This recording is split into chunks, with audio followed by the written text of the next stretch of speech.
मुझे मालूम है इस वीडियो का टाइटल पढ़कर कई लोग के दिमाग में आया होगा, साले का खोपड़ी तोड़ साले का। देखो भाई, मैं गलत हो सकता हूँ पर इन मूवीज का वर्ल्ड वाइड डेटा गलत नहीं हो सकता, जो हमें अच्छे से समझा चुका है कि Marvel cinematic universe DC extended universe से ज्यादा सक्सेसफुल है, दोनों फाइनेंशियली और क्रिटिकली। पर फिर भी जिन्हें भी मेरी बात का बुरा लगता है या वो मेरी पॉइंट ऑफ व्यू से अग्री नहीं करते हैं, तो मैं उनसे एडवांस में माफी मांग लेता हूँ। देखो भाई, मैं भी डीसी का बहुत बड़ा फैन हूँ और मैं डीसी को बहुत समय से फॉलो करते आ रहा हूँ। वहाँ से जब कार्टून नेटवर्क पर डीसी के एनिमेटेड टीवी शोज आया करते थे और मेरा इन कैरेक्टर्स के साथ इंट्रोडक्शन तभी हो चुका था। आज भी कॉमिक बुक्स में मैं मार्वल के बजाय डीसी के स्टोरीज को ज्यादा प्रेफरेंस देता हूँ, क्योंकि सही मामलों में डीसी के पास स्टोरीज का खजाना है। बट अनफॉर्चुनेटली यही चीज डीसी एक्सटेंडेड यूनिवर्स में रिफ्लेक्ट नहीं हो पाई और डीसीईयू एमसीयू के आगे दबकर रह गया है। तो आखिर इस चीज का रीजन क्या है और क्या यहाँ पर मार्वल सिनेमैटिक यूनिवर्स ने सही कर दिया जो डीसी एक्सटेंडेड यूनिवर्स से छूट गया? इसी चीज को आज हम इस वीडियो में समझने की कोशिश करेंगे। हे गाइस, मेरा नाम है पंकज सागर और आपका स्वागत है गेमों को हिंदी के एक और फ्रेश वीडियो में। Now without wasting any more time, let's get started. यहाँ पर सबसे बड़ी कल्प्रिट डीसी नहीं है, बल्कि उसे होल्ड करने वाली कंपनी वार्नर ब्रोस है, जिसने हमेशा से डीसी के पोटेंशियल को नजरअंदाज किया और सिर्फ पर्टिकुलर कैरेक्टर्स के ऊपर ही फोकस किया। और जब किसी पर्टिकुलर कैरेक्टर से उन्हें फायदा पहुंचना बंद हो जाता था, वो दूसरे कैरेक्टर पर जंप कर जाते थे, जैसा उन्होंने किया 1978 की क्रिस्टोफर रीव स्टारिंग सुपरमैन के साथ। जब इसकी चौथी मूवी ने उतना अच्छा रिस्पॉन्स नहीं दिया, तो उन्होंने 1989 में बैटमैन के साथ एक फ्रेश स्टार्ट किया, जहां पर उन्होंने पहली बार माइकल कीटन के रूप में एक डार्क और ग्रिटी बैटमैन को इंट्रोड्यूस किया। चौथी मूवी आने तक इस सीरीज का भी ब्लंडर हो गया। इसके बाद फिर से कुछ सोलो कैरेक्टर्स पर डीसी मूवीज आईं और फाइनली एक बार फिर से बैटमैन के यूनिवर्स पर डार्क नाइट ट्रिलॉजी आई, जो काफी ज्यादा सक्सेसफुल रही। और अलोंग द वे कुछ और डीसी के सिंगल कैरेक्टर्स पर मूवीज आईं, पर उनको याद नहीं किया जाए तो अच्छा है। अब यहाँ तक तो आपको क्लियर हो गया होगा कि डीसी ने हमें अपनी मूवीज के बीच में कहीं भी कोई भी लिंक नहीं दिखाया। पर सवाल उठता है कि क्या डीसी के दिमाग में एक बार भी ये आइडिया नहीं आया कि अपने कैरेक्टर्स का क्रॉसओवर किया जाए और ऑडियंस को कुछ नया दिखाया जाए, क्योंकि इनके एनिमेटेड काउंटर पार्ट्स टीवी पर ये सक्सेसफुली कर रहे थे। वेल, यकीन मानिए ये आइडिया वार्नर ब्रोस को बहुत पहले आया था और अगर सब सही होता तो ये डीसी एक्सटेंडेड यूनिवर्स बहुत पहले बन चुका होता। 2002 में पहली बार वुल्फगैंग पीटरसन अकीवा गोल्ड्समैन की स्क्रिप्ट के साथ वार्नर ब्रोस से मिले थे बैटमैन वर्सेस सुपरमैन के आइडिया को पिच करने के लिए। जी हाँ, बैटमैन वर्सेस सुपरमैन 2002 में ही बनने वाली थी, पर इसमें टांग अड़ा दी जे अब्राहम्स ने। उन्होंने वार्नर ब्रोस को सुपरमैन फ्लाईबॉय नाम का एक आइडिया पिच किया और वार्नर ब्रोस ने वुल्फगैंग पीटरसन का आइडिया रद्द करके जे अब्राहम्स के आइडिया को पास कर दिया। वो बात अलग है कि उन्होंने उस पर भी मूवी नहीं बनाई। इसके बाद फाइनली एक जस्टिस लीग मूवी के लिए 2007 में वार्नर ब्रोस ने एक राइटर कपल मिशेल और किरेन मुलरोनी को साइन किया, जिन्होंने एक ऐसे जस्टिस लीग मूवी को डेवलप करना चालू किया जो बेसिकली एक नए यूनिवर्स पर बेस्ड होती। इसीलिए इसकी मेन सुपर हीरोज के लिए नई कास्टिंग भी होने वाली थी और इसमें सारे के सारे जस्टिस लीग के कोर कैरेक्टर्स भी दिखने वाले थे। पर जब 2007 से लेकर 2008 तक राइटर्स गिल्ड स्ट्राइक हुआ, तो इस आइडिया को भी हमेशा के लिए शेल्फ कर दिया गया। वहीं पर दूसरी तरफ मार्वल ने खुद को किसी तरह से बचा कर रखा था, जहां पर उसने अपने ज्यादातर कैरेक्टर्स के राइट फॉक्स को बेचे थे और वहीं स्पाइडरमैन के राइट सोनी को बेच दिए थे। और इन्हीं दोनों ने मूवीज के मामले में मार्वल को बहुत हद तक पहचान दिलवाई। और जब मार्वल को हल्की फुल्की फाइनेंशियल मजबूती महसूस हुई, तो उन्होंने 2008 में एक रिस्क लिया और इंडी डायरेक्टर जॉन फेवरू और एक्समैन मूवीज के असिस्टेंट प्रोड्यूसर केविन फाइगी, जो बेसिकली एक मार्वल गीक थे, उनका साथ किया और रॉबर्ट डाउनी जूनियर को कास्ट करके और अपने बचे खुचे मार्वल यूनिवर्स के साथ बनाया एमसीयू की सबसे पहली मूवी, जो की थी आयरन मैन। मूवी बहुत सक्सेसफुल हुई और डिज्नी ने मार्वल स्टूडियोज को खरीद लिया और केविन फाइगी के साथ मिलकर मार्वल स्टूडियोज ने पूरा मार्वल सिनेमैटिक यूनिवर्स खड़ा करना शुरू कर दिया। और 2012 आते आते उन्होंने वो कर दिया जो डीसी अभी सिर्फ सोच ही रहा था, और अपने सुपर हीरोज को एक साथ मिलाकर वो लेकर आए द एवेंजर्स। जिसके बाद फाइनली वार्नर ब्रोस की नींद खुली और उन्हें रियलाइज हुआ कि अब उन्हें एक serious super hero cinematic universe की जरूरत है, और वो लेकर आए 2013 की मैन ऑफ स्टील। और इसके बाद से क्या क्या हुआ आपको मालूम ही है। कम समय में एमसीयू की बराबरी करने की वार्नर ब्रोस की स्ट्रेटजी काम नहीं आई, उल्टा ये चीजें बैकफायर होने लगी। और जब 2016 की Batman versus Superman critically fail हुई, तब जाकर वार्नर ब्रोस ने डीसी फिल्म्स के लिए एक अलग विंग बनाने की तैयारी की, यानी सिंपल सी बात है, वो इतने दिनों से डीसी फिल्म्स को सिर्फ और सिर्फ ऐसे ही लेकर चल रहे थे।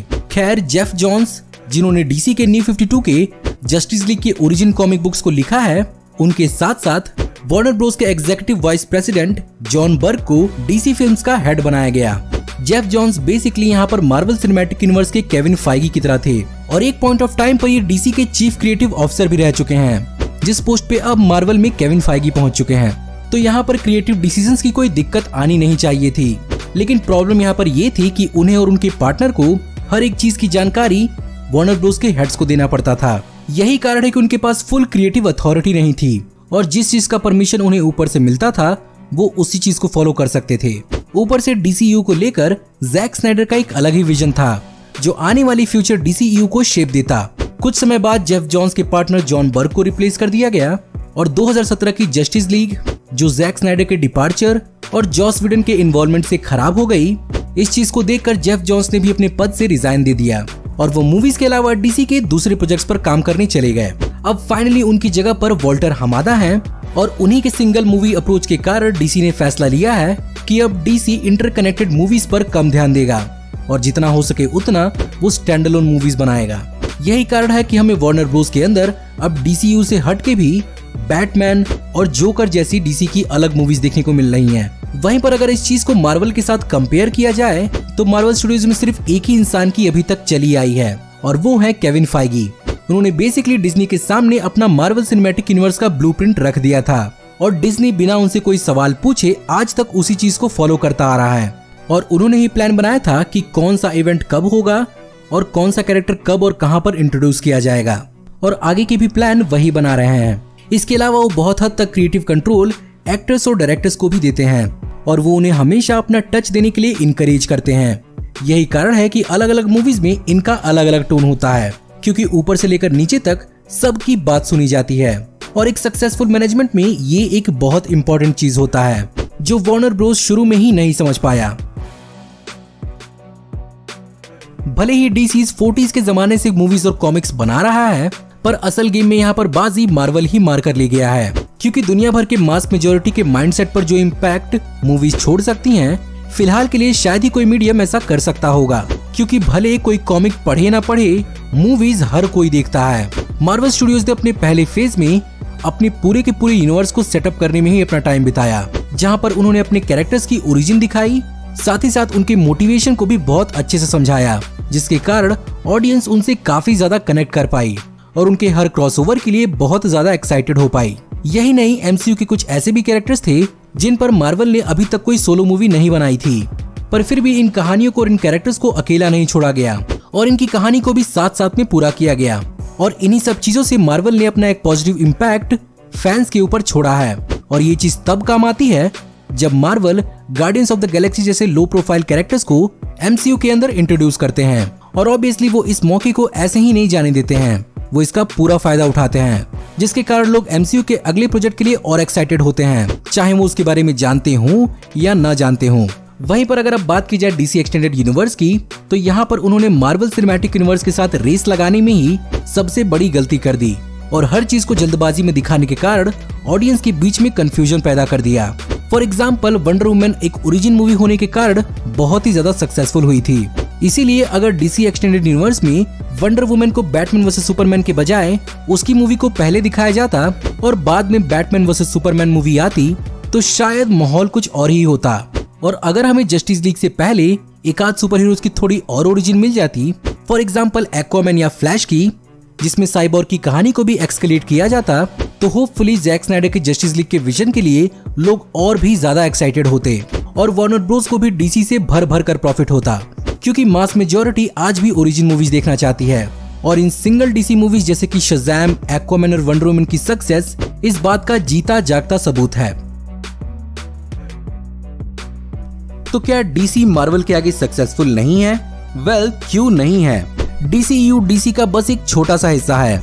अगर आप डीसी एक्सटेंडेड यूनिवर्स के बाहर देखें तो आपको डीसी के असल सक्सेस के बारे में पता चलेगा, चाहे बात की जाए कॉमिक बुक्स की, टेलीविजन यूनिवर्स की या एनिमेटेड टीवी शो या मूवी के यूनिवर्स की। और डीसी के सबसे बेहतरीन वीडियो गेम्स को कैसे भूला जा सकता है। डीसी हर मामले में बहुत ही ज्यादा दमदार है और HBO Max के रिलीज होने के बाद हमें DC को और भी अच्छे से एक्सप्लोर करने को मिलेगा। जहां पर ग्रीन लैंटर्न की अपनी लाइव एक्शन टीवी शो तो आ ही रही है, साथ ही साथ इस प्लेटफॉर्म का फायदा उठाते हुए फाइनली जैक स्नाइडर की स्नाइडर कट को रिलीज किया जा रहा है, जो DCU पर बहुत ही बड़ा इम्पैक्ट छोड़ सकती है। क्योंकि अगर इसका फीडबैक पॉजिटिव आया तो वार्नर ब्रोस फिर से DCU के कनेक्टेड यूनिवर्स पर काम कर सकती है, और अगर नहीं तो हो सकता है जैसे चीजें चल रही हैं वैसे ही चलें, और जब ऑडियंस इन कैरेक्टर्स में अपना इंटरेस्ट जगाने लगे तब जाके एक बेहतरीन क्रॉसओवर मूवी आ जाए। इस बारे में आप क्या सोचते हैं मुझे कमेंट में जरूर बताइएगा। सो गाइस, ये थी एक्सप्लेनेशन कि क्यों DC extended universe Marvel cinematic universe जितनी सक्सेसफुल नहीं है। ये वीडियो पूरी की पूरी मेरी अपनी राय पर बेस्ड है, तो अगर आपको ये वीडियो पसंद आया हो तो इस वीडियो को लाइक जरूर करिएगा। और अगर आपकी कोई और ओपिनियन है और आप मेरी बात से एग्री नहीं करते तो मुझे अपनी ओपिनियन कमेंट में जरूर बताइएगा। हमारी ऐसी आने वाली ऑसम वीडियोस को देखते रहने के लिए हमारे चैनल को सब्सक्राइब करिए, बेल वाले आइकन को दबाइए और हमारी वीडियोस को बिना मिस किए हुए एंजॉय करते रहिए। अगर हो सके तो इस वीडियो के लिंक को जितना हो सके उतना शेयर करें, और हमारे ऐसे ही ऑसम कंटेंट के लिए हमें हमारे फेसबुक पेज पर भी फॉलो करना ना भूलें। Thank you for watching, see you in the next video, till then take care, good bye.